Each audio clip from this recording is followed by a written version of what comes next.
Welcome, welcome to Hug Nation Live. I am John Halcyon-Stin, and we are gathering once again at 9 a.m. Pacific for a little connection, a little gratitude, little just breath and recalibration for our days. What you grateful for? I have not sang a song in the morning, not for a very long time. And it's not because I've been hoarse in the throat or have been able to come up with rhyme. It's just that my mood has been up and down and always wondering what to say. But now that we're together here, I'm sure I'll have a great song today. Oh, it's Hug Nation, and we're sharing gratitude. Oh, it is Hug Nation. I can already feel the lifting mood. Good morning. Feeling like I'm moving a little slow today, but happy to be here. Grateful to have the opportunity to connect and recalibrate. I'm a little overheated, even though the weather is much cooler. It's feeling nicer. I'm enjoying this weather. Maybe I'll open the window.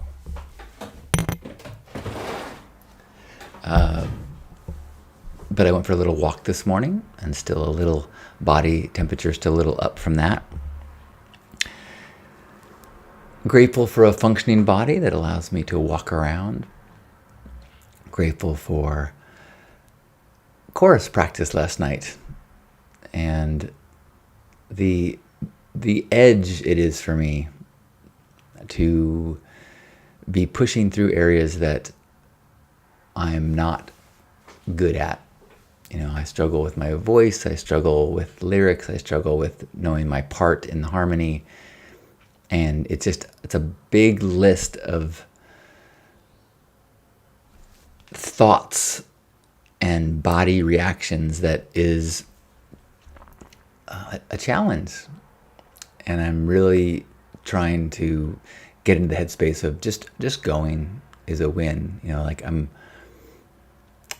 not there to be the star of the chorus. I'm there because so much of me doesn't want to do it, and there is achievement on the other side. If I can learn these songs, if I can do the performance, it'll be evidence to my inner self that I can stick with things and learn and not quit things that I don't like. What are you grateful for? Good morning, Panda. Panda says, thankful for the good weather today. Me too. And good morning, High Noon. Good morning, or good day.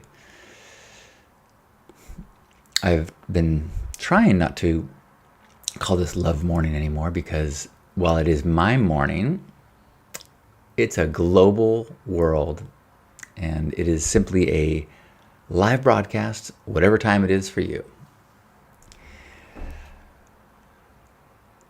I am grateful for the television show Aliens Earth.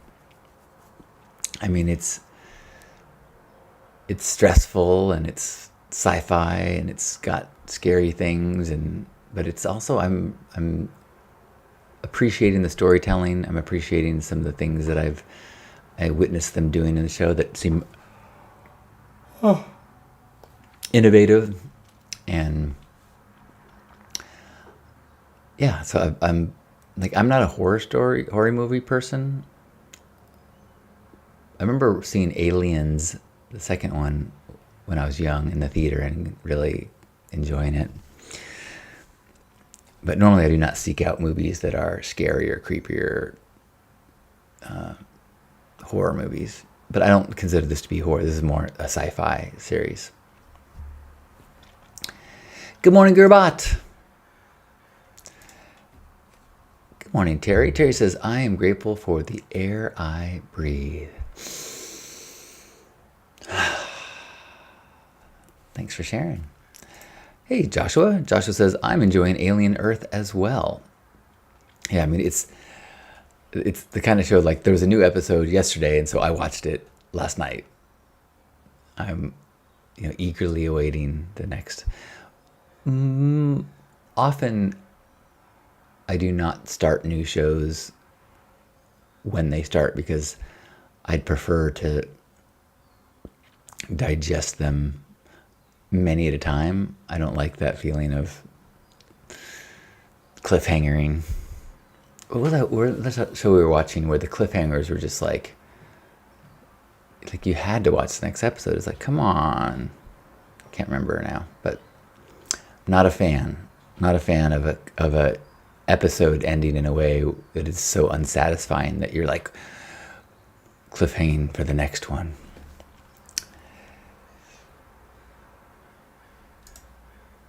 Terry was watching that last night as well. All right, we got a phenomenon on our hands. That's kind of cool. I mean, the one reason that I want to watch it when it's live or the day it comes out is because when there are shows that kind of capture the zeitgeist, or a lot of people are watching, there's something fun about knowing that other people are watching at the same time or pondering, and then, people talk about it online, and it's fun to have water cooler conversation, even though we don't have water coolers anymore. Good morning, Sebastian. High Noon says, I am grateful for seeing a monkey yesterday. Then a human guardian had on the trails I was running. Made my day, and seeing that, even though I did not interact with the creator, I felt love for the being. Like an actual monkey? That would be unexpected. Michael says, I'm thankful I love myself each day. Huzzah to that. Good going, Michael. Gerbot says, grateful for PG&E clearing some of the trees from my property. Nice. For fire abatement, I'm guessing. I have a mixed reaction that my parents had a bunch of trees that they just destroy. There are these bushes that are, in the past they were actually a helpful, anyway, they did it to an avocado tree as well, and they damaged it in a way that it has reduced the amount of fruit it produces. So my family has a little bit of a beef with the electric company and their the tactics or the techniques that they used in fire abatement around our house. Sebastian says, I'm just back from my second burn, and I'm grateful to you for every video over the past few years where you teach us how to prepare to surface the best of us and be more present and more conscious. I love hearing that, Sebastian. So glad. Oh man, your second burn was a doozy. You have earned your stripes. I'm glad you had a good experience. And useful to this community. Oh, and useful to this incredible community, and also to be better to improve the default world around us. Yes, that is. I'm grateful for one of my clients yesterday that we had a nice call, and we discussed. We did a lot of talking before the burn to kind of prepare for the burn, so he could have the best experience possible. To the point where, as I was talking about it with Lisa, Lisa's like, why don't you make a course for like a pre-playa,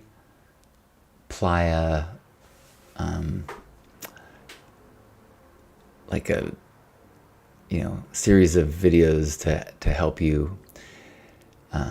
Anyway, enough on that. Oh, did I mention that I'm weaning off coffee right now? I'm at half cup. So I'm noticing that a little bit in my zip. But I talked to him about returning from Burning Man this year, and he'd really been practicing socializing and talking to new people and introducing and meeting people. And so as he was in new situations in the default world, he was so grateful that had so much practice and was so comfortable and had a lot of success since returning from Burning Man in introductions and conversation. And I was like, that's so awesome. That's how it should work. You go to Burning Man where everybody is at a vibrational level where it's so much safer to be kind, to be friendly, to be complimentary, to be gifting. And then you get to get your muscles toned in those skills and head back to the default world where it's not received with the same universal appreciation.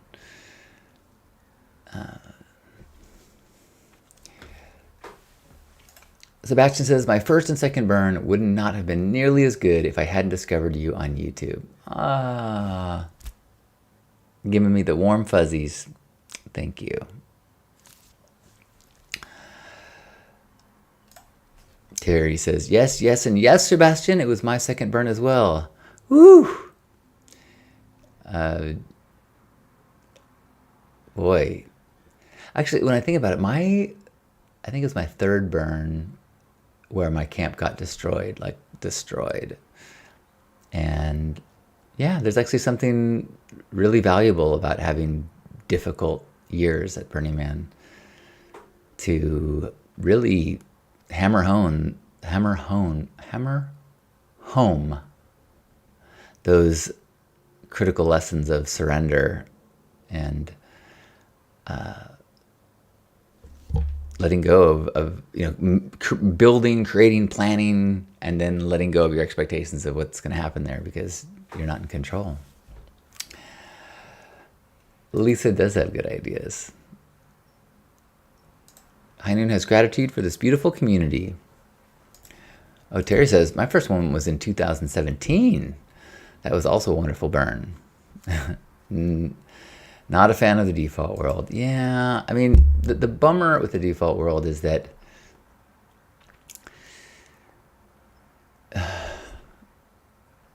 the thing to remember is that Burning Man is where all these incredible people and things are all condensed. But beautiful people, incredible things, art, incredible nature is everywhere. It's just, it takes a lot more effort to find it, and it takes a lot more risk to put yourself out there so that you can be found by those people. And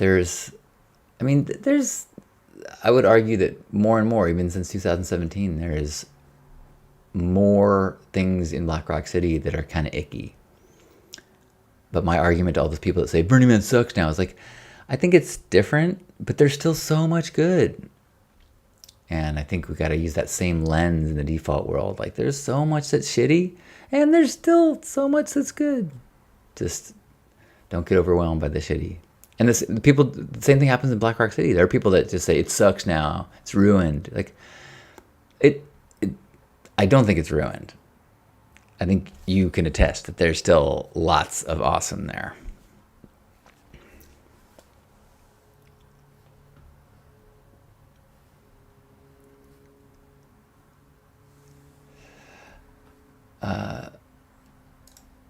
Good morning, Natasha.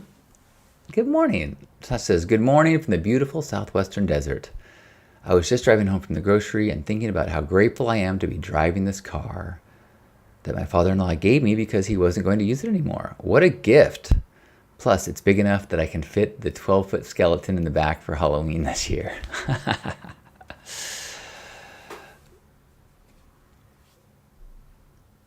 Terry's saying you have to surrender or it will send you home.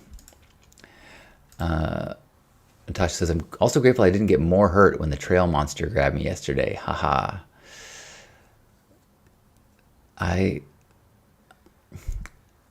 It's funny how my mindset around slipping and falling is totally changed in the last year. And because little injuries become much more difficult to heal from. I have kind of a little bit of a fear in me now. Like I my flip flop I scuffed it and almost fell at First Saturdays this weekend, and it like rattled me. Like, oh man. Whereas, I don't know, I feel like falling down used to be just part of life. Now I'm like, don't fall down. Thanks, Kiribot. Juan, good morning. Juan says, thank you for showing us how to burn better. Thank you externally for showing us how to love others and ourselves. Keep up the great work. You are making true change. What a glowing, warm, fuzzy morning this is for me. Did not expect such kindness from you this morning. Thank you. I'm grateful that I've got a few things scheduled today. I'm going to try to have a meeting with Lisa to talk about, to do a final kind of practice with some podcast recording stuff. She's putting together a new podcast and has 2 interviews today. So I'm going to make sure she's all set for that. And I got physical therapy today, and I've been doing my physical therapy every day since my last appointment. So I'm fingers crossed that I'm making progress. Natasha says, I too have a healthy fear of falling now. Don't do it. Safety third, says Terry. Good morning, Eric. Eric says, good morning, sending a hug to everybody. Well, let's all hug each other in this moment. So wherever you are, let's give ourselves a hug. And as you feel yourself being embraced, allow your imagination to have those arms represent me and all those that are here live and those that might watch this recording and those that have kind of been in this space ever through the years, surrendering or actually choosing to join in this place of shared gratitude and shared recognition of kind of a higher understanding of the possibility of how we can interact as humans. So as we are all signing up to be love ambassadors and practicing and supporting each other and reminding each other that there's lots of us out there, even in a default world that can be so discouraging, there's still millions of people, maybe hundreds of millions of people that are like-minded and open-hearted. Sometimes you just need people like us to show them that it's okay to be loving and warm and open and creative and gifting and kind. So let's, in this embrace, feel one another, feel that strength of knowing that we're not alone as we take a deep breath in and squeeze.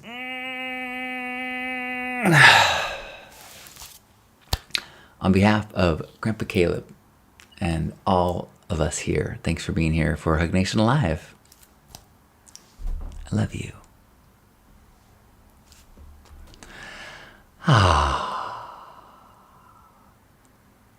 Good morning, Sherry. Enjoy your day. I will be here tomorrow and then heading on a trip. So I will be offline starting Friday morning. But I will see you tomorrow or in gratitude today at noon. Love you.